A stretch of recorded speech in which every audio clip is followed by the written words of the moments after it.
Matahom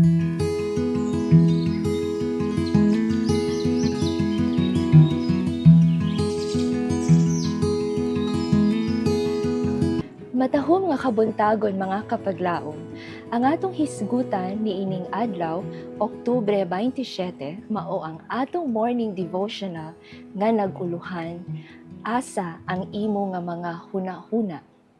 Ug ang atong teksto makita sa Colosas 3, versikulo 1 ug 2, nga nag-ingon,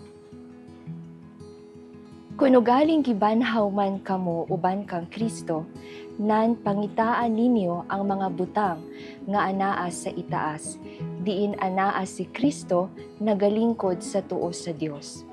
Itumong ang inyong mga hunahuna diha sa mga butang nga anaa sa itaas, ug dili sa mga butang dinhi sa yuta."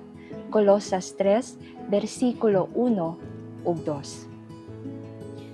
Kita tingali adunay taas nga mga pangagpas mahitungod sa mga butang niini nga kinabuhi.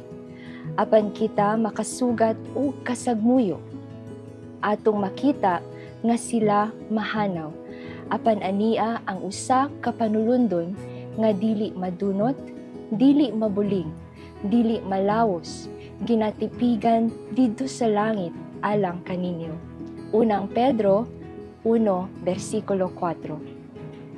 Gusto nato nga ang atong mga hunahuna itumong sa mga butang nga magpabilin, dili ni adtong mga hanaw ra. Sa diha nga si Kristo mianhi niini nga kalibutan, iyang nakita nga ang mga tawo nibiya sa umalabot. Dayon nga kinabuhi nga mugna sa ilang pag-ihap-ihap. Siya mianhi aron sa pagpresentar ni ana nga kinabuhi sa atong atubangan, nga pinaagi sa pagtan-aw niini kita magiyahan sa pag-usab sa atong relasyon sa mga butang niini nga kinabuhi. Nga ang atong mga hunahuna unta mabutang sa mga butang sa itaas, ug dili sa mga butang sa yuta nga sa dili madugay mulabay ra.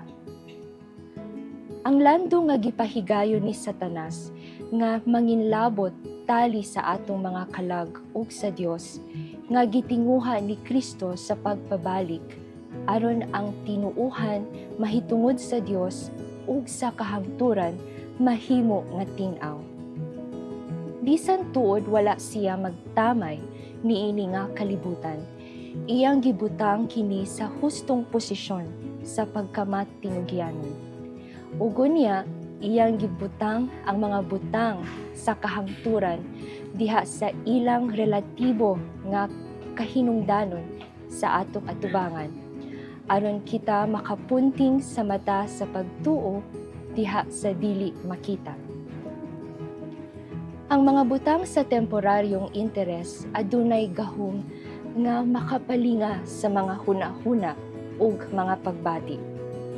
Ug hinungdanon kini nga kanunay natong tudluan ug bansayon ang atong mga hunahuna sa pagpamalandong sa mga butang sa walay katapusang interes. Dili ba kita magmalipayon niini? Mudangat ba kini kanato sa kalisod dinhi? Dili sa pagkatinuod. Ang labaw sa Espiritu sa Dios, labaw usab ang iyang grasya nga madala sa atong inadlaw-adlaw nga kasinatian.